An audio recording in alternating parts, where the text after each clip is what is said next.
Welcome to another episode of the Hungry Hungarian Hammock Hanger. On today's episode, we're going to be talking about how to make a Cajun-ish type of goulash.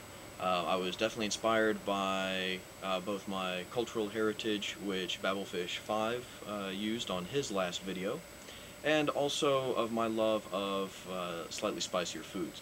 Although today's food is not going to be really spicy, it's going to be a little bit more savory. We do start off with the general base, the Trinity. I'd first like to start off by thanking lymphocytosis for this nifty buff.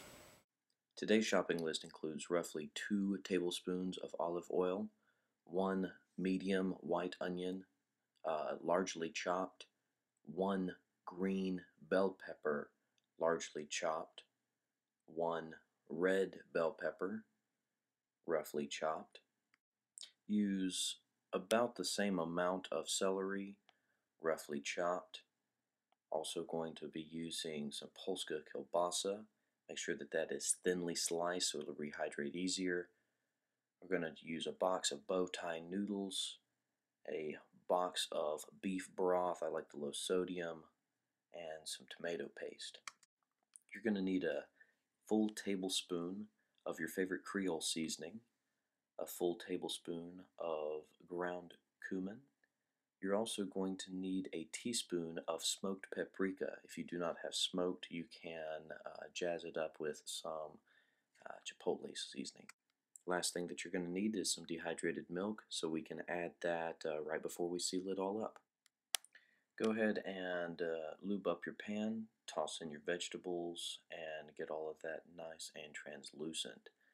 Add in your sliced and diced sausage and let that cook for a little while.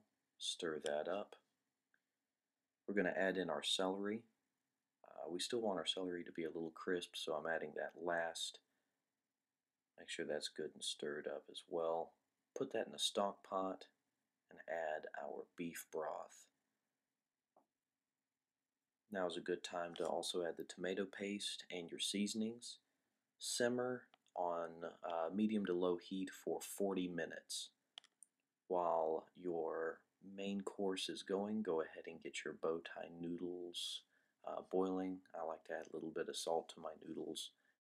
This is a good time to soak up any grease with a paper towel that may be sitting on top.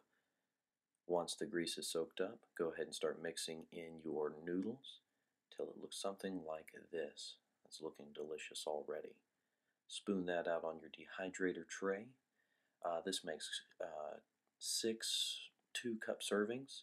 Dehydrate at your highest setting for roughly 12 hours. Vacuum seal and get ready to have a wonderful, delicious meal out on the trail. Because I just couldn't wait any longer and it's dark outside, I went ahead and rehydrated this over the stovetop. I know, quick, lazy, whatever. Anyways, this stuff is wonderful. I just wanted you to take a look at some of this coloring. The milk is absolutely what this needs to finish it off. It makes it a creamy, nice, slightly spicy, but rather a savory meal that I'm going to be looking forward to eating any chance I can out on the trail. Until the next episode of the Hungry Hungarian Hammock Hanger, cheers.